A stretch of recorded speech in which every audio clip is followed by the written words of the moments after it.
నమస్కారం అందరికి. ఇప్పుడు మనం డిగ్రీ ఫస్ట్ ఇయర్ వాళ్ళకి సెకండ్ సెమ్ లో ఫైనాన్షియల్ అకౌంటింగ్ 2 అనే సబ్జెక్ట్ చూస్తున్నాము. సో ఇప్పుడు వరకు మనం కన్సైన్మెంట్ అకౌంట్స్ అనే లెసన్ లో ఉన్నాము సెకండ్ యూనిట్ లో. సో ఇప్పుడు వరకు మనం చాలా టాపిక్స్ చూసాం. ఇందులో డిఫరెంట్ మోడల్స్ ఉన్నాయి మనకి కన్సైన్మెంట్ అకౌంట్ లో. సో నెక్స్ట్ టాపిక్ ఏంటిది మనకి ఇక్కడ అబ్నార్మల్ లాస్. ఒకవేళ ప్రాబ్లమ్ లో మనకి అబ్నార్మల్ లాస్ అనేది అవుతే మనం ఎలా సాల్వ్ చేయాలి దాన్ని అని చెప్పి మనం చూడాలి. సో ఫస్ట్ మనకి అబ్నార్మల్ లాస్ అంటే లాసెస్ ఎన్ని టైప్స్ ఉంటాయి మనకి కన్సైన్మెంట్ అకౌంట్స్ లో చూద్దాము ఫస్ట్. సో ఫస్ట్ ఇక్కడ మనకి ఏముంది, first loss of stock. So ఎలాంటి సందర్భాలలో మనకి ఎలాంటి లాసెస్ అనేటివి వస్తాయి. సో ఫస్ట్ నార్మల్ లాస్ అనేది ఉంటుందంట, ఇంకా అబ్నార్మల్ లాస్ అనేది ఉంటుందంట. సో నార్మల్ లాస్ అంటే ఏంటిదంటే ఏదైతే మనకి loss of stock is sent to be normal loss when such loss is unavoidable, natural and is due to inherent characteristics of commodity. So ఇక్కడ ఏమంటున్నారంటే ఎప్పుడైతే నార్మల్ లాస్ ఎప్పుడు వస్తుందంట, అది సహజంగా అంటే మనం దాన్ని ఆపలేమంట, అది న్యాచురల్ గా అవుతుందంట. మనం ఎన్ని ప్రయత్నాలు చేసినా కూడా దాన్ని ఆపలేము. అలాంటి లాస్ ని నార్మల్ లాస్ అంటే, ఇప్పుడు పర్ సపోజ్ ఒకవేళ ఎవరైతే గోల్డ్ మనకి తయారు చేసే వ్యక్తి ఉంటాడో అతను గోల్డ్ ని ఒక షేప్ ఇచ్చేటప్పుడు కొంచెం గోల్డ్ ఎలా అన్నా వేస్ట్ అవుతుంది అనమాట. సో అది మనం ఆపలేము, ఎందుకంటే అలా గోల్డ్ ని అతను వేడి చేసి ఒక షేప్ ఇచ్చే ప్రాసెస్ లో కొంచెం గోల్డ్ అనేది ఆవిరే వెళ్లిపోవచ్చు. సో అది మనం ఆపలేము. అది ఏంటిది మనకి నార్మల్ లాస్ లెక్క. నెక్స్ట్ ఇంకొక ఎగ్జాంపుల్ ఏమి వచ్చు నార్మల్ లాస్ కి. పర్ సపోజ్ ఇప్పుడు ఏదన్నా వుడ్ ఉంది. సో ఇప్పుడు ఆ చెక్క ఏదైతుందో దాన్ని ఒక మంచి చైర్ లా అంటే ఒక వుడ్ ఏదైతుందో దాన్ని ఇప్పుడు చైర్ లాగా తయారు చేసే ప్రాసెస్ లో చాలా వుడ్ అనేది మనకి ఏమవుతుంది, పొడి అయిపోయి వేస్ట్ అయిపోతుంది. సో అది సహజం. ఎందుకంటే ఇప్పుడు దానికి ఒక షేప్ ఇవ్వాలంటే ఆబ్వియస్ గా కొంత పార్ట్ అనేది వేస్ట్ అవుతుంది. సో అది మనం ఆపలేము, దాన్ని నార్మల్ లాస్ అంటాము. నెక్స్ట్ దీనికి అకౌంటింగ్ ట్రీట్మెంట్ ఎలా ఉంటది ఇవన్నీ నేను ప్రాబ్లం చెప్పేటప్పుడు చెప్తాను. So accounting treatment. Next value of closing stock. ఏదైతే క్లోజింగ్ స్టాక్ ఉందో అది ఇలా సాల్వ్ చేస్తారంట. ఫస్ట్ ఏదైతే మనకి గూడ్స్ సోల్డ్ అయినాయో దాని ఇంటూ అన్సోల్డ్ క్వాంటిటీ ఏదైతే ఉందో అది చేసి divided by net quantity received by consignee in good condition. So ఇది చేస్తే మనకి ఏమొస్తుంది, ఏదైతే క్లోజింగ్ స్టాక్ ఉందో దాని వాల్యూ అనేది వస్తుంది అనమాట. సో నెక్స్ట్ అబ్నార్మల్ లాస్ అంటే ఏంటిదంటే ఏదైతే లాస్ మనము మన సొంత అంటే ఇది ఆపగలిగే లాస్ అన్నమాట. అంటే మనం దీని మీద కొన్ని ఏమన్నా జాగ్రత్తలు తీసుకుంటే ఈ లాస్ అనేది ఆపొచ్చు. సో ఇలాంటివి ఏదైనా ఫైర్ అంటుకోవడము, ఇప్పుడు ఒకవేళ ఏదైనా కాటన్ ఫ్యాక్టరీలో మాక్సిమం ఏదైతే అగ్నితో కూడినటువంటి పదార్థాలు ఏవైతున్నాయో వీటిని అలౌ చేయరనమాట, అంటే ఫైర్ వచ్చే పదార్థాలు. ఇప్పుడు ఎప్పుడైనా మీరు కాటన్ ఇండస్ట్రీకి వెళ్ళినప్పుడు అక్కడ లైటర్స్, ఇంకా అగ్గిపెట్టెలు, మ్యాచ్ బాక్సెస్ అలాంటివి అలౌ చేయరు. ఎందుకంటే ఎప్పుడైతే కాటన్ ఇండస్ట్రీకి మీరు వెళ్తున్నారో అక్కడ ఒకవేళ ఆ కాటన్ కి ఫైర్ అనేది అంటుకుంటే చాలా ఎక్కువ డ్యామేజ్ అవుతుంది అనమాట. సో అందుకే మనం ఏం చేయొచ్చు, అలాంటి డ్యామేజ్ నుండి ప్రొటెక్ట్ చేసుకోవడానికి ఇప్పుడు ఏదైతే కాటన్ ఇండస్ట్రీ వాళ్ళు ఉన్నారో వాళ్ళు ఏం చెప్పాలి, ఎవరైతే ఉన్నారో లోపలికి ఎంట్రీ తీసుకుంటున్నారో వాళ్ళు ఏవైతే ఫైర్ ప్రొడక్ట్స్ ని అలాంటివి తేవద్దు, వాటర్ ప్రొడక్ట్స్ ని అలాంటివి తేవద్దు, ఎందుకంటే ప్రొడక్ట్ డ్యామేజ్ అవుతుంది కదా. సో అలా మనం ఏవైతే జాగ్రత్తలు తీసుకొని ప్రొటెక్ట్ చేయగలుగుతామో ఏదైతే లాస్ అవుతుందో దాన్ని అబ్నార్మల్ లాస్ అంటాం. ఇప్పుడు ఫర్ సపోజ్ దొంగతనం అయిపోయింది ఏదైనా స్టాక్. సో దొంగతనం అయిపోయిన స్టాక్ ని ఏమంటాం, అబ్నార్మల్ లాస్. అది మనం ఆపగలగొచ్చు, బట్ మనం జాగ్రత్తలు తీసుకోకపోవడం వల్ల ఏమైపోయింది, అది లాస్ అనేది అయిపోయింది. నెక్స్ట్ ఏంటిది అబ్నార్మల్ బ్రేకేజ్. అంటే ఏదన్నా వస్తువు తయారు చేసేటప్పుడు బై మిస్టేక్ గా ఇరిగిపోతే జాగ్రత్త తీసుకొని ఒకవేళ చేసి ఉంటే అది మంచిగా ఉంటుండేనేమో, బట్ కొంచెం అజాగ్రత్త వల్ల అది ఇరిగిపోయింది. సో దాన్ని అబ్నార్మల్ లాస్ అంటాం. సో దీనికి అకౌంటింగ్ ట్రీట్మెంట్ ఏంటిది, the value of abnormal loss is to done like valuation of unsold stock on consignment, but special attention must be given to allocate expenses which are incurred prior to loss and subsequent to loss. So ఎలా అయితే మనము unsold stock ఉందో దాన్ని ఎలా treat చేస్తామో consignment account లో, అలానే ఈ అబ్నార్మల్ లాస్ అనేది కూడా ట్రీట్ చేస్తామంట. బట్ ఇక్కడ స్పెషల్ అటెన్షన్ దేనికి ఇస్తామంట, ఎక్స్పెన్సెస్ ఏవైతే ఉన్నాయో అలొకేషన్ అంటే ఏంటిది, ఏవైతే ఎక్స్పెన్సెస్ ఉన్నాయో వాటిని మనం ఏం చేస్తామంట, క్యాల్కులేట్ ఎలా చేస్తామంట, which are incurred prior to loss or subsequent to loss. So ఎలా ఆ లాస్ ఎప్పుడైతుందో అది మనకి ప్రొడక్ట్ తయారు చేసే టైంలో అయిందా, లేదంటే ప్రొడక్ట్ తయారయ్యి ఎక్స్పోర్ట్ అయ్యే టైంలో అయిందా, సేల్ అయ్యే టైంలో అయిందా లాస్ అనేది చూస్తారంట. Next note, the valuation of unsold stock in case of abnormal loss will be similar and considered as follows. So ఏదైతే అన్సోల్డ్ స్టాక్ ఉందో దాని వాల్యుయేషన్ ఎలా చేస్తారంటే abnormal loss the proportion cost of goods plus non-recurring expenses incurred on goods by the consignor. Next, proportion non-recurring expenses incurred subsequent to loss by the consignee. So ఈ రెండు విధాలుగా మనం ఏం చేస్తామంటే ఏదైతే అన్సోల్డ్ స్టాక్ ఉందో దేనిలో అబ్నార్మల్ లాస్ సో దాన్ని ఇలా క్యాలిక్యులేట్ చేస్తామంట. నెక్స్ట్ జనరల్ ఎంట్రీస్ ఉన్నాయి ఇక్కడ అబ్నార్మల్ లాస్. మీరు ఇక్కడ డైరెక్ట్ జనరల్ ఎంట్రీస్ నేర్చుకుంటే కన్ఫ్యూజింగ్ గా ఉంటాయి. ఒకవేళ అదే మీరు లెజర్ అకౌంట్స్ లో ఎక్కడ ఎంట్రీ వస్తుంది అనేది గుర్తుపెట్టుకుంటే అప్పుడు మీకు ఏమవుతుంది మైండ్ లో ఫిక్స్డ్ అనేది అయిపోతుంది అనమాట. సో ఇవి ఒకసారి జనరల్ ఎంట్రీస్. ఒకవేళ మీరు నేర్చుకోవాలనుకుంటే ఈ జనరల్ ఎంట్రీస్ అనేది నేర్చుకోండి. ఇవి మనకి దేనిలో వస్తాయి అబ్నార్మల్ లాస్ అనేది వచ్చినప్పుడు ఇలాంటి జనరల్ ఎంట్రీస్ అనేటివి వస్తాయి. సో ఇక్కడ మనకి ఒక క్వశ్చన్ ఉంది. If goods are insured the total of the loss or part of it is receivable from insurance company. In such case, the amount which can be recovered should be debited to the insurance company and what cannot be recovered should be debited to the profit and loss account. So ఇక్కడ ఏమంటున్నారంటే ఇప్పుడు ఒకవేళ మనకి ఏదైనా loss ఉంటే దాని మీద insurance చేయబడి ఉంటుందో సో అలా ఇన్సూరెన్స్ చేయబడి ఉన్న వాటికి మనకి ఏమవుతుంది క్లెయిమ్ అనేది అవుతుంది ఇన్సూరెన్స్ అనేది. సో మనకి డబ్బులు అనేవి వస్తాయి కదా. సో అలా ఇప్పుడు ఏదైనా అబ్నార్మల్ లాస్ లో అలా ఇన్సూరెన్స్ చేయబడిన వస్తువులు ఏమన్నా ఉంటే సో అప్పుడు ఏమవుతుందంట ఏదైతే ఇన్సూరెన్స్ కంపెనీ అనేది ఉందో అది ఏమవుతుందంట డెబిట్ అవుతుందంట. ఏదైతే మనము రికవర్ చేయలేము ఒకవేళ డబ్బులు అనేటివి ఇన్సూరెన్స్ అవ్వలేవు రికవరీ అవ్వలేదు అనుకో అప్పుడు ఏం చేస్తాం మనము ప్రాఫిట్ అండ్ లాస్ అకౌంట్ ని డెబిట్ చేస్తామంట. ఇప్పుడు మనకి ఎగ్జాంపుల్ ఏంటిదంటే ఇప్పుడు 2 గూడ్స్ ఉన్నాయి. 2 గూడ్స్ ఏం తీసుకున్నాము ఒక ఫ్రిడ్జ్ ఉంది అనుకోండి ఒక ఫ్రిడ్జ్. సో ఈ ఫ్రిడ్జ్ కంపెనీలో ఏదైతే ఉందో అక్కడ ఏం చేసినారు దీన్ని ఇన్సూరెన్స్ చేపించుకున్నారు.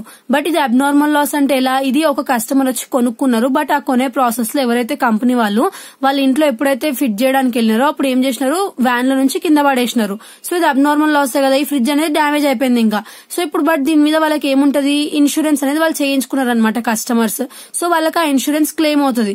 సో అట్లా ఇన్సూరెన్స్ క్లెయిమ్ అవుతే ఏమవుతుందంట ఏదైతే ఇన్సూరెన్స్ కంపెనీ ఉందో అది డెబిట్ అవుతుందంట టు అబ్నార్మల్ లాస్ అని వస్తుంది. ఒకవేళ లేదు ఇన్సూరెన్స్ చేయించుకోలేదు అప్పుడు ఏమవుతుందంట profit and loss account debtor to abnormal loss అని వస్తుంది. లేదు కొంచెం అమౌంట్ ఇప్పుడు ఫర్ సపోజ్ ఫ్రిడ్జ్ 1 lakh అనుకోండి 1 lakh రూపీస్ ఫ్రిడ్జ్ 50,000 మీద ఇన్సూరెన్స్ చేయించుకున్నారు. ఇంకా 50,000 మీద ఇన్సూరెన్స్ చేయించుకోలేకపోతే అప్పుడు ఏదైతే ఇన్సూరెన్స్ చేయించుకున్నారో అప్పుడు ఆ ఇన్సూరెన్స్ కంపెనీ అని వచ్చి ఎంత ఇన్సూరెన్స్ చేయించుకున్నారో ఆ క్లెయిమ్ అయ్యే అమౌంట్ మళ్ళీ ప్రాఫిట్ అండ్ లాస్ ఎంత ఇంకా 50,000 మీద ఇన్సూరెన్స్ చేయించుకోలేగా సో ఆ 50,000 ఎక్కడ ట్రాన్స్ఫర్ అవుతాయి ప్రాఫిట్ అండ్ లాస్ అకౌంట్ కి ట్రాన్స్ఫర్ అవుతాయి. మళ్ళీ లాస్ట్ కి ఏమొస్తే అబ్నార్మల్ లాస్. ఒకవేళ కంప్లీట్ గా ఇన్సూరెన్స్ చేయించుకుంటే ఇన్సూరెన్స్ టు అబ్నార్మల్ లాస్. లేదు కంప్లీట్ గా ఇన్సూరెన్స్ చేయించుకోలేకపోతే profit and loss to abnormal loss. లేదు సగం చేయించుకోలేదంటే ఏదైతే ఇన్సూరబుల్ ఉందో అంటే డబ్బులు క్లెయిమ్ అవబోతున్నాయి అవి insurance company account debtor profit and loss account debtor to abnormal loss అనేది మనకి ఎంట్రీ. సో ఇక్కడ మనకి ఏముంది అమౌంట్ విచ్ ఈస్ రికవర్డ్ అంటే క్లెయిమ్ అయినాయి. Amount which is not recovered అది ఇక్కడ వస్తుంది ప్రాఫిట్ అండ్ లాస్ అకౌంట్ కి డెబిట్ అవుతుంది అనమాట. So whenever abnormal loss is given in the problem, we have to open abnormal loss account in the consignor's account additionally. So ఇక్కడ మనం consignor లో ఏమేమి అకౌంట్స్ చేస్తాం కన్సైన్మెంట్ అకౌంట్ చేస్తాం consignee account చేస్తాం జిఎస్సి అకౌంట్ ఎలా చేస్తామో అలాంటప్పుడు కన్సైనర్ లో ఎప్పుడన్నా అబ్నార్మల్ లాస్ అని మనకి క్వశ్చన్ లో కనిపిస్తే కన్సైనర్ అంటే ఎవరు మనకి ఓనర్ బుక్స్ లో మాత్రం మనం ఎక్స్ట్రా బాక్స్ అనేది ఓపెన్ చేయాలంట. ఆ బాక్స్ ని ఏమంటామంట మనము abnormal loss. So abnormal loss కి మనం ఏం చేస్తామంట ఎక్స్ట్రా బాక్స్ అనేది ఓపెన్ చేస్తామంట ఎవరి దాంట్లో ఓనర్ బుక్స్ లో.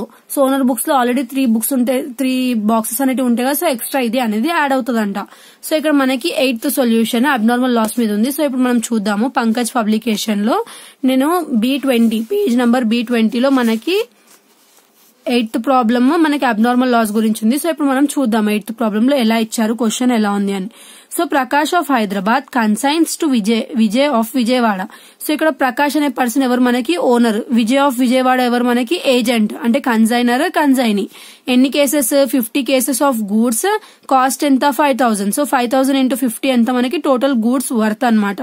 Prakash incurred the following expenses. So ఈ ఫ్రైట్ ఇన్సూరెన్స్ ఇవన్నీ ఎవరు ప్రకాష్ చూసుకున్నాడంట. ఎంత అయిందంట ప్రకాష్ వి ఈ ఎక్స్పెన్సెస్ అయినాయంట. సో ఇవి ఎవరివి owner expenses. Next Vijay expenses ఇక్కడ ఉన్నాయి మనకి. సో ఇక్కడ నెక్స్ట్ క్వశ్చన్ ఏమి ఇచ్చినారు, 4 cases were destroyed in transit and a sum of 15,000 is agreed by the insurance company as a compensation.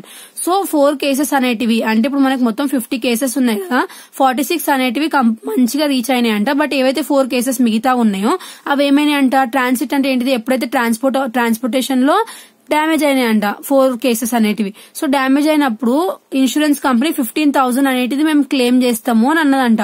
So మిగతాదంతా మనం ఎక్కడ ట్రాన్స్ఫర్ చేయాలి, ప్రాఫిట్ అండ్ లాస్ అకౌంట్ కి ట్రాన్స్ఫర్ చేయాలి.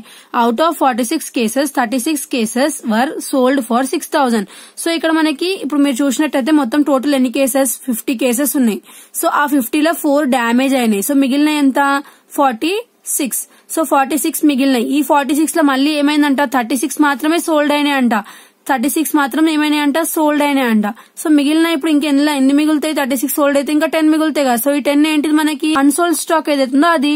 సో ఇక్కడ మనకి ఏంటిది ఇప్పుడు నెక్స్ట్, సో 36 cases అనేటివి సోల్డ్ అయినాయి అంటే ఎంత, 6,000 ఈచ్. సో 36 into 6,000 చేయాలి. Next Vijay is entitled for a commission of 5%. సో ఇతనికి 5% అనేది కమిషన్ అనేది ఇస్తారంట ఎవరు, owner. So sent the bank draft for full settlement. Full settlement అయ్యేటప్పుడు మనకి ఏమైందంట, బ్యాంక్ డ్రాఫ్ట్ అనేది పాస్ చేసిందంట.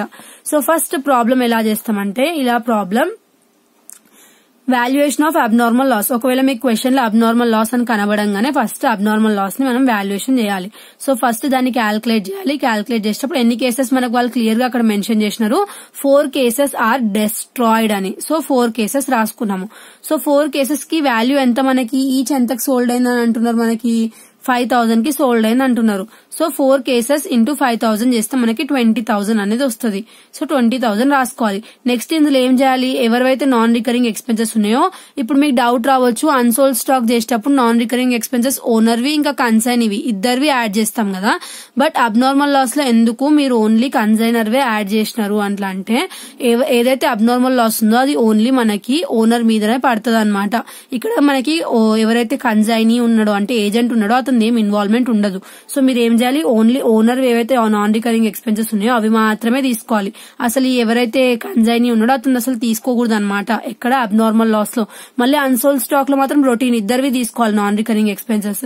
సో నేను ఇంకేం చెప్పిన ఒక పాయింట్ ఎక్స్ట్రా, ఎక్కడైతే ఓనర్ ఉన్నాడో అతను ఒకవేళ నాన్ రికరింగ్ ఎక్స్పెన్సెస్ ఇవ్వకపోయినా అతను నార్మల్ ఎక్స్పెన్సెస్ మనకి ఏంటివి ఇక్కడ నాన్ రికరింగ్ ఎక్స్పెన్సెస్ అని చెప్పినా కదా. సో ఇక్కడ అతనికి నాన్ రికరింగ్ అని ఏం మెన్షన్ చేయలేదు. బట్ ఏం మెన్షన్ చేసినది ఇక్కడ, ఫ్లైట్ ఇంకా ఇన్సూరెన్స్ వి 2 prices అనేటివి మెన్షన్ చేసినారు, 4,500 ఇంకా 12,500. సో అది మొత్తం టోటల్ చేస్తే మనకి 17,000 వస్తుంది. సో ఆ 17,000 ఏదైతే ఉందో అందులో నుంచి మనం ఏం చేయాలి, 4 divided by 50 చేయాలి. 4 divided by 50 ఎందుకు చేసినాము, ఎందుకంటే ఇక్కడ మనకి డ్యామేజ్ అయిన ఓన్లీ 4 cases కదా, మొత్తం టోటల్ 50 cases పోలేవు కదా. సో ఎంత మాత్రం లాస్ అయిందో ఆ అబ్నార్మల్ లాస్ అమౌంట్ కి మాత్రమే మనం నాన్ రికరింగ్ ఎక్స్పెన్సెస్ అనేటివి యాడ్ చేసుకోవాలి. అప్పుడే మనం ఏం క్యాల్కులేట్ చేస్తున్నాము, అబ్నార్మల్ లాస్ క్యాల్కులేట్ చేస్తున్నాం కదా. సో ఎంత లాస్ అయిందో అంత అమౌంట్ కావాలి మనకి. అందుకే ఇక్కడ 4 తీసుకున్నాం, 50 into 5,000 తీసుకోలేదు. ఎంత లాస్ అయింది, 4 అయింది. సో ఎంత అమౌంట్ ఉంది అంత తీసుకున్నాం. నెక్స్ట్ ఇక్కడ నాన్ రికరింగ్ ఎక్స్పెన్సెస్ అంత తీసుకున్నాం. మళ్ళీ ఎన్ని లాస్ అయినాయి, 4 లాస్ అయినాయి. ఎంతలో, 50లో. సో అది డివైడ్ చేసుకుంటే 1360 వస్తుంది. సో ఈ 20,000 లో మనం 1360 యాడ్ చేస్తే 21,360 అనేది వస్తుంది మనకి. ఏంటిది, ఇది abnormal loss. So abnormal loss ఇలా క్యాల్కులేట్ చేసిన తర్వాత నెక్స్ట్ మనం ఏం క్యాల్కులేట్ చేయాలి, అన్సోల్డ్ స్టాక్ అనేది క్యాల్కులేట్ చేయాలి. ఇప్పుడు ఇది రొటీన్, మనం నార్మల్ ప్రాబ్లం ఎలా చేస్తాం అలానే సాల్వ్ చేయాలన్నమాట. సో అన్సోల్డ్ స్టాక్ అనేది ఫస్ట్ మనం ఎలా ఫైండ్ అవుట్ చేసుకోవాలి, ఇందులో మనకి 50 ఏమో ఫస్ట్ మొత్తం అన్ని కేసెస్ ఉన్నాయి. సో ఆ 50లోకి వెళ్ళి 4 ఏమో మనకి ఏమైనా ఇందులో లాస్ అనేది అయిపోయినాయి. సో అవి మైనస్ చేసుకోవాలి. సో ఇప్పుడు ఈ మిగిలిన ఏవైతే 46 ఉన్నాయో అవి మాత్రమే ఏజెంట్ దగ్గరికి వెళ్ళినాయి. ఏవైతే 50 కేసెస్ ఉన్నాయో అందులో ఓనర్ 50 కేసెస్ పంపుతున్నాడు. సో ఏజెంట్ దగ్గరికి వెళ్లేటప్పటికి ఈ 4 కేసెస్ ఏమైపోయినాయి, డెస్ట్రాయ్ అయిపోయినాయి. సో ఇప్పుడు ఏజెంట్ దగ్గర ఎన్ని కేసెస్ రీచ్ అయినాయి, 46 రీచ్ అయినాయి. ఆ 46 దగ్గర వెళ్ళి మన ఏజెంట్ ఎంత సోల్డ్ చేసిండు, 36 సోల్డ్ చేసిండు. సో మిగిలిన అన్సోల్డ్ స్టాక్ ఎంత మనకి, 10. సో ఇప్పుడు ఆ 10 మీద మనం ఏం చేయాలి, అన్సోల్డ్ స్టాక్ అనేది క్యాల్కులేట్ చేయాలన్నమాట. So first cost of 10 cases కి ఎంత అని చెప్పి క్యాల్కులేట్ చేయాలి. సో ఫస్ట్ 10 కేసెస్ కి ఈచ్ ఎంత 5,000. సో చేస్తే మనకి ఎంత వస్తుంది 50,000 అనేది వస్తుంది. Next proportionate non recurring expenses. ఎవరివి నాన్ రికరింగ్ ఎక్స్పెన్సెస్? ఇప్పుడు మనకి అన్సోల్డ్ స్టాక్ చేసేటప్పుడు నేను ప్రొఫార్మా చూపించినప్పుడు ఏమన్నా non recurring expenses of consignor, non recurring expenses of consignee. ఒకవేళ కన్సైనర్ ఎక్స్పెన్సెస్ అట్లా సపరేట్ గా నాన్ రికరింగ్ అని మెన్షన్ చేసి లేకపోయినా సరే అతను నార్మల్ ఎక్స్పెన్సెస్ అతనికి నాన్ రికరింగ్ గా ఉంటాయని చెప్పిన అమౌంట్. నెక్స్ట్ ఎవరైతే కన్సైనీ ఉన్నాడో అతనికి మాత్రం అలా ఉండదు. అతనికి ఏవైతే బాక్స్ లో మెన్షన్ చేసిన నేను ప్రీవియస్ వీడియోస్ లో ఎక్స్ప్లెయిన్ చేసేటప్పుడు ఒక బాక్స్ లో చూపించిన, సో ఆ ఐటమ్స్ మాత్రం ఉంటేనే అతనికి ఏమవుతుంది ఇక్కడ నాన్ రికరింగ్ ఎక్స్పెన్సెస్ లో ఎంట్రీ వస్తుంది. లేదంటే ఏమవుతుంది నిల్ అని రాసుకుంటాము. సో ఇక్కడ నాన్ రికరింగ్ ఎక్స్పెన్సెస్ ఎవరివి? ప్రకాష్ అంటే ఎవరు? మనకి ఓనర్. సో ఓనర్ ఎంత ఉన్నాయి? మనకి 17,000 ఉన్నాయి. సో 17,000 మీద ఎంత అయితే మనకి అన్సోల్డ్ స్టాక్ ఉందో అంత మాత్రమే చేసుకోవాలి. ఎందుకంటే ఈ 50 కేసెస్ లో 10 కేసెస్ మాత్రమే అన్సోల్డ్ ఉన్నాయి. మొత్తం 50కి 50 అయితే అన్సోల్డ్ లేవు కదా. సో 10/50 చేసుకోవాలి. చేసుకుంటే అప్పుడు ఈ అమౌంట్ వస్తుంది.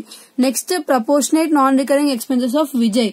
సో ఇక్కడ మనకి విజయ్వి ఎన్ని నాన్ రికరింగ్ ఎక్స్పెన్సెస్ ఉన్నాయి అని అడుగుతున్నారు. సో విజయ్వి ఏమేమి ఎక్స్పెన్సెస్ ఉన్నాయి మనకి ఇక్కడ చూసుకోవాలి మనము. సో చూసుకున్నట్టయితే మనకి ఏమున్నాయి? సో క్వశ్చన్ లో మనకి ఏముంది? 2,000 అని ఉంది. ఏంటిది? కార్టేజ్. ఎవరిది? విజయ్ది. సో కార్టేజ్ అనేది మనకి ఏంటిది? Non recurring expenses. So Carthage మనకి 2,000 ఉంది కాబట్టి ఓన్లీ 2,000 తీసుకున్నాను నేను. ఎందుకు 2,000 తీసుకున్నావు, మళ్ళీ రెంట్ ఎందుకు తీసుకోలేవంటే అంటే నేను మీకు ఒక బాక్స్ చూపించాను కదా, రికరింగ్ ఇంకా నాన్ రికరింగ్ ఎక్స్పెన్సెస్ ఎవరివి? ఓనర్వి ఇంకా కన్సైనీవి. సో అక్కడ మనకి క్లియర్ గా మెన్షన్ చేసింది ఫ్రైట్, డాగ్ డ్యూస్, లోడింగ్ ఇంకా కార్టేజ్ అలాంటివి మాత్రమే నాన్ రికరింగ్ కింద వస్తాయని చెప్పి. సో ఇక్కడ మనకి అదొకటి కార్టేజ్ ఒకటే ఉంది నాన్ రికరింగ్ ది. సో అదొక్కటే తీసుకోవాలి, రెంట్ తీసుకోవద్దు ఇందులో మళ్ళీ, ఎందుకంటే తను కన్సైనీ. సో ఇక్కడ ఓన్లీ తనవి నాన్ రికరింగ్ మాత్రమే ఎక్స్పెన్సెస్ తీసుకోవాలి, నార్మల్ ఎక్స్పెన్సెస్ తీసుకోకూడదు. సో 2,000 మీద ఎంత అన్సోల్డ్ స్టాక్? 10 divided by 46. ఎందుకు ఇతని దగ్గర 46 తీసుకున్నాను మీకు డౌట్ రావచ్చు. ఇతను గూడ్స్ పంపేటప్పుడు అంటే ఇతను ఓనర్ గూడ్స్ పంపేటప్పుడు ఫుల్ గా పంపిండు, 50కి 50 పంపినాడు. బట్ అది ట్రాన్స్పోర్టేషన్ లో ఎప్పుడైతే కన్సైనీ దగ్గరికి వెళ్లే ప్రాసెస్ లో అప్పుడు ఏవైతే 4 ఉన్నాయో అవి ఏమైనా అబ్నార్మల్ లాస్ కింద పోయినాయి. సో పోయినప్పుడు ఇతని దగ్గరికి ఎంత రీచ్ అయినాయో అంత మాత్రమే రాయాలి, మొత్తం 50కి 50 రాయకూడదు. ఎందుకంటే ఇతని దగ్గరికి 46 వెళ్తేనే ఇతను అప్పుడు 36 సోల్వ్ చేయగలిగిండు. కాబట్టి ఇతని దగ్గరికి అబ్నార్మల్ లాస్ ఎంతైతే అయిందో, ఏదైతే టోటల్ గూడ్స్ ఉన్నాయో అది మనం ఓనర్ దగ్గర రాసుకోవాలి. ఆ టోటల్ గూడ్స్ మీద అబ్నార్మల్ లాస్ ఎంత అయిందో అంత మైనస్ చేసి అప్పుడు ఏం చేసుకోవాలి? కన్సైనీ దగ్గర రాసుకోవాలి. ఇది చాలా చాలా చాలా మెయిన్ పాయింట్. చాలా మంది ఇక్కడ మిస్టేక్ చేస్తారు. సో ఎప్పుడైతే ఇక్కడ రాసుకుంటారో నాన్ రికరింగ్ ఎక్స్పెన్సెస్ అప్పుడు unsold stock divided by total మొత్తం అన్ని కేసెస్, ఇక్కడ ఏవైతే అన్ని కేసెస్ ఉన్నాయో అందులో నుంచి అబ్నార్మల్ లాస్ మైనస్ చేసుకుని వచ్చిన కేసెస్ మాత్రమే రాసుకోవాలి. ఎందుకంటే తన దగ్గరకు ఓన్లీ 46 వెళ్ళినాయి, అందులోకి 36 సోల్డ్ చేసిండు, మిగిలిన 10 ఏమో అన్సోల్డ్ అయినాయి. సో అప్పుడు దాని మీద చేస్తే మనకి ఇది వస్తుంది. సో ఇది చేసిన తర్వాత మనకి ఏదైతే 50,000 ఉందో అందులో 3,400 435 ప్లస్ చేస్తే 53,835 అనేది మనకి ఆన్సర్ అనేది వస్తుంది. సో ఇదేంటిది? Unsold stock. సో ఇప్పుడు మనము ఏవైతే లెడ్జర్ అకౌంట్స్ ఉన్నాయో అవి రాయాలి. సో ఫస్ట్ ఎవరి బుక్స్ లో రాస్తాం? ఓనర్ బుక్స్ లో. ఓనర్ బుక్స్ లో ఏమేమి అకౌంట్స్ వస్తాయి? Consignment account, consignee account. Consignee ఎవరు? ఇక్కడ మనకి Vijay of Vijayawada account. So అది రాసిన తర్వాత జిఎస్సి అకౌంట్. ఇంకొక ఎక్స్ట్రా అకౌంట్ వస్తుందని చెప్పిన అదేంటిది? Abnormal loss account. So abnormal loss అనేది అకౌంట్ కూడా వేసుకోవాలి, మర్చిపోకూడదు. వేసుకుంటే మనకి ఫుల్ మార్క్స్ అనేవి వస్తాయి. ఒకవేళ మీరు మర్చిపోయినా సరే ఇక్కడ ఒక ఎంట్రీ రాసుకుంటారు కదా, సో నో ప్రాబ్లం, ఏం కాదు. బట్ వేసుకుంటే మంచిది, ఎందుకంటే కంపల్సరీగా మనకి వేసుకోమని చెప్పినారు కాబట్టి బై మిస్టేక్ గా మీరు మర్చిపోతే ఏం ప్రాబ్లం లేదు. సో ఇక్కడ కన్సైన్మెంట్ అకౌంట్. కన్సైన్మెంట్ అకౌంట్ లో మనకి ఫస్ట్ ఏ ఎంట్రీ వస్తుంది? గూడ్స్ వస్తుంది. So 2 goods cent on consignment account. Total ఎన్ని కేసెస్? 50 into 5,000. సో ఇక్కడ మనకి ఎంత వచ్చింది? 2,50,000. నెక్స్ట్ ఏంటిది? 2 బ్యాంక్ అకౌంట్. సో ఈ ఎక్స్పెన్సెస్ ఎవరివి? Owner expenses. So owner expenses అప్పుడు ఏమొస్తుంది? బ్యాంక్ వస్తుంది. కన్సైన్మెంట్ అకౌంట్ 2 బ్యాంక్ అకౌంట్ ఎంత? 17,000. నెక్స్ట్ ఎవరైతే కన్సైన్ ఉందో అతని expenses, consignment 2 Vijay expenses, 2 Vijay account expenses ఎంత? 4,280. సో ఇక్కడ ఎందుకు 4,280 వేసుకున్నావు? ఇక్కడ మళ్ళీ 2,000 అన్నావు కదా దాంట్లో, అంటే ఇక్కడ ఓన్లీ నాన్ రికరింగ్ ఎక్స్పెన్సెస్ తీసుకోవాలి. బట్ ఇక్కడ రాసుకుంటప్పుడు నాన్ రికరింగ్ తో పాటు అతను ఏమేమి ఎక్స్పెన్సెస్ ఉన్నాయో అన్ని, అంటే ఇక్కడ కార్టేజ్ ఒకటే తీసుకున్నా, ఇక్కడ కార్టేజ్ ప్లస్ రెంట్ ఎంత ఉంది? ఇక్కడ మనకి 2,280 ఉంది. సో అది ఇంకా ఈ 2,000 ని యాడ్ చేసి మొత్తం 4,280 అనేది తీసుకున్నాను నేను ఇక్కడ. నెక్స్ట్ ఏముంది? కమిషన్ ఉంది విజయ్ది. So consignment to Vijay account. So commission ఎంత? 10,800. సో కమిషన్ నీకు ఎలా వచ్చింది ఇది అని మీకు డౌట్ రావచ్చు. ఎప్పుడన్నా కమిషన్ అమౌంట్ రాసేటప్పుడు ఏదైతే సేల్స్ అయినాయో ఆ అమౌంట్ మీద మనం ఏదైతే పర్సెంటేజ్ వాళ్ళు ఇచ్చినారో క్వశ్చన్ లో 5% చేస్తే మనకి ఇది అనేది వస్తుంది. నెక్స్ట్ ఏముంది? Sales entry. సేల్స్ ఎంట్రీ ఏంటిది? Vijay account debtor to consignment account, అప్పుడు sales amount. So sales amount రాసుకోవాలి ఇక్కడ. సో సేల్స్ అమౌంట్ ఎలా రాసుకోవాలక్క? 50 కేసెస్ ఉన్నాయి కదా, మొత్తం 50 కేసెస్ మీద రాసుకోవాలా, లేదంటే అబ్నార్మల్ లాస్ అయిన 4 కేసెస్ మీద రాసుకోవాలా, లేదంటే అన్సోల్డ్ అయిన 10 కేసెస్ మీద రాసుకోవాలా అని మీకు డౌట్ రావచ్చు. సో ఇక్కడ మనకి నేను ఇప్పుడు దాకా చెప్పేటప్పుడు ఏం చెప్పినాను, టోటల్ 50 కేసెస్. సో 50 కేసెస్ లోకి వెళ్ళి 4 అబ్నార్మల్ లాస్ అయినాయి. సో 4 అబ్నార్మల్ లాస్ అయిన తర్వాత మనకి ఎన్ని మిగిలినాయి? 46 కేసెస్ వెళ్ళినాయి. ఎవరి దగ్గరికి? ఏజెంట్ దగ్గరికి. ఏజెంట్ దగ్గరికి వెళ్ళిన తర్వాత ఎంత సేల్ చేసిండు? 36 మాత్రమే సేల్ చేసిండంట. ఇక్కడ మనకి క్వశ్చన్ లో ఉంది, out of 46 36 cases were sold. Clear గా మెన్షన్ చేసింది కదా ఎంత సేల్స్ అయినాయి, 36 మాత్రమే సేల్ అయినాయి అంట. సో ఆ 36 మీద ఈచ్ కేస్ ఎంత, మనకి ఈచ్ కేస్ ఎంత సేల్ అయింది? మనకి 6000 కి సేల్ అయిందంట ఒక్కొక్కటి. సో ఇక్కడ 5000 పర్ కేస్ అయినా సరే మనకి ఇక్కడ ఎవరైతే కన్జైనీ ఉన్నాడో అతను ఏం చేసినాడు, 1000 ఎక్స్ట్రా కమ్మినాడు అనమాట. సో 36 ఇంటూ 6000 చేస్తే మనకి ఈ అమౌంట్ అనేది వస్తుంది అనమాట. 36 ఎందుకు తీసుకున్నావు, ఎంత సోల్డ్ అయినా అంతే తీసుకోవాలి. 6000 ఎందుకు తీసుకున్నాం, అతను ఎవరైతే ఓనర్ పెట్టిన ప్రైస్ ఉన్నా సరే అతను ఎంత సోల్డ్ చేసినాడు అక్కడ మనకి క్లియర్ గా మెన్షన్ చేసిర్రు. ఇక్కడ క్లియర్ గా మెన్షన్ చేసిర్రు కదా, 46 కేసెస్ ఉండే, అందులోకెళ్ళి 36 cases were sold for 6000 each. 6000 each అని మెన్షన్ చేసిండు అక్కడ. ఒకవేళ మెన్షన్ చేసి లేకపోతే ఏం తీసుకోవాలి, పైన ఉన్నది తీసుకోవాలి. సో మెన్షన్ చేసింది కాబట్టి ఇది తీసుకోవాలి, ఇది రాసుకున్నాము. సో ఇక్కడ వరకు అన్ని నార్మల్ ఎంట్రీస్. సో ఇప్పుడు కన్సైన్మెంట్ స్టాక్ అంటే ఇక్కడ ఏదైతే మనకి మిగిలిన స్టాక్ ఉంది కాబట్టి అన్సోల్డ్ స్టాక్, దాని ఎంట్రీ ఎక్కడ వస్తుంది అని చెప్పిన నేను, ఇక్కడ వస్తుంది. ఒకవేళ మనకి ఇన్వాయిస్ ప్రైస్ కింద లోడింగ్ కూడా చార్జెస్ అంటే లోడింగ్ ఏదైతే ఉందో దాన్ని కూడా రాయమని అనుంటే అప్పుడు ఇదే ఎంట్రీ సేమ్ ఇక్కడ రిపీట్ వస్తుంది అని చెప్పినా, మళ్ళీ ఇదే ఎంట్రీ ఇక్కడ సేమ్ రిపీట్ వస్తుంది అని చెప్పిన. అది మనము ఇన్వాయిస్ ప్రైస్ ప్రాబ్లం చెప్పిన ప్రీవియస్ వీడియోస్ లో. సో ఒకసారి అది వెళ్ళి చెక్అవుట్ చేయండి, అప్పుడు మీకు ఇంకా క్లియర్ గా అర్థమవుతుంది. సో ఇప్పుడు నేను అబ్నార్మల్ లాస్ మాత్రం చెప్తున్నాను. సో ఇక్కడ మనకి కన్సైన్మెంట్ స్టాక్ మిగిలింది. సో అన్సోల్డ్ స్టాక్ మిగిలితే మనకి ఎంట్రీ ఏమొస్తుంది, consignment stock account debtor to consignment account. So consignment stock అని రాసుకున్నాం. ఇక్కడ ఎంత అమౌంట్ మనకి ఇక్కడ అన్సోల్డ్ స్టాక్ ది అది తీసుకొచ్చి ఇక్కడ రాయాలి. ఈడ వరకు అయిపోయిందా. నెక్స్ట్ అబ్నార్మల్ లాస్ కూడా ఉంది మనకి ఇక్కడ. సో అబ్నార్మల్ లాస్ ఇప్పుడు మీరు ఏమన్నా ఎప్పుడన్నా ప్రాబ్లమ్స్ కన్సైన్మెంట్ చేసేటప్పుడు ఏం గుర్తుపెట్టుకోండి, goods, owner expenses, consignee expenses, consignee commission, sales. So extra ఏమొచ్చినా, అన్సోల్డ్ స్టాక్ వచ్చినా, అబ్నార్మల్ లాస్ వచ్చినా, ఏది వచ్చినా సరే అన్ని ఇక్కడే యాడ్ అవుతాయి ఇక్కడ సైడ్, అది గుర్తుపెట్టుకోండి. సో ఇక్కడ abnormal loss account to consignment account అనేది ఎంట్రీ. సో ఆ ఎంట్రీలో ఇప్పుడు మనకి 2135,360 అని ఎందుకు రాసుకున్నాం అని నన్ను అడిగితే ఫస్ట్ మనం క్యాల్కులేట్ చేసినాం కదా, ఆ అమౌంట్ రాసుకోవాలి. సో ఇది మనకి కన్సైన్మెంట్ అకౌంట్. నెక్స్ట్ అకౌంట్ ఏంటిది, కన్సైనీ అకౌంట్. కన్సైనీ పేరు ఏంటిది మనకి ఈ ప్రాబ్లం లో, విజయ్ ఆఫ్ విజయవాడ. సో ఇతని అకౌంట్ లో ఏమొస్తాయి మనకి, ఇతను ఎక్స్పెన్సెస్ వస్తాయి. ఒకవేళ ఏమైనా అడ్వాన్స్ ఇచ్చుంటే అడ్వాన్స్ ఎంట్రీ వస్తుంది, ఎక్స్పెన్సెస్ వస్తుంది, కమిషన్ వస్తుంది, సేల్స్ ది ఇక్కడ సైడ్ వస్తుంది, డెబిట్ సైడ్. సో మొత్తం సేమే. ఇంకా ఇటు సైడ్ అతను ఏమేమి చేసినా అతని బుక్ లో ఓన్లీ అతనివి మాత్రమే వస్తాయి. అడ్వాన్స్ ఇస్తే advance the, expenses the, commission the, ఇక్కడ సైడ్ సేల్స్ ది. రాసిన తర్వాత 2 sides టోటల్ చేసుకోవాలి. చేసుకుని ఇక్కడ కూడా సేమ్ 2 sides టోటల్ చేసుకోవాలి. చేసుకున్న తర్వాత ఇటు సైడ్ తక్కువ వస్తుంది, ఇటు సైడ్ తక్కువ వస్తుంది. సో ఇటు సైడ్ తక్కువ వస్తే ప్రాఫిట్ వచ్చినట్టు. సో ప్రాఫిట్ వస్తే మనకి ఎంట్రీ ఏంటిది, consignment account debtor to profit and loss account. So to profit and loss account ఇటు సైడ్ ఉంది. సో ఎంత మనకి 9115 అనేది మనకి ప్రాఫిట్ వచ్చింది.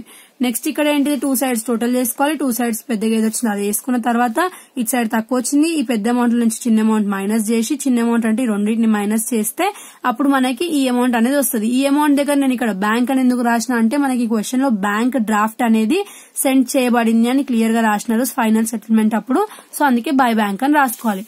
నెక్స్ట్ ఇక్కడ జిఎస్సీ అకౌంట్ లో ఫస్ట్ మనం ఎంట్రీ రాసేటప్పుడు ఈ ఫస్ట్ ఎంట్రీ ఉంది కదా, ఇది రాసేటప్పుడు మనకి ఎంట్రీ ఏమొస్తుంది, జనరల్ ఎంట్రీస్ లో consignment account to GSC account అని వస్తుంది కదా.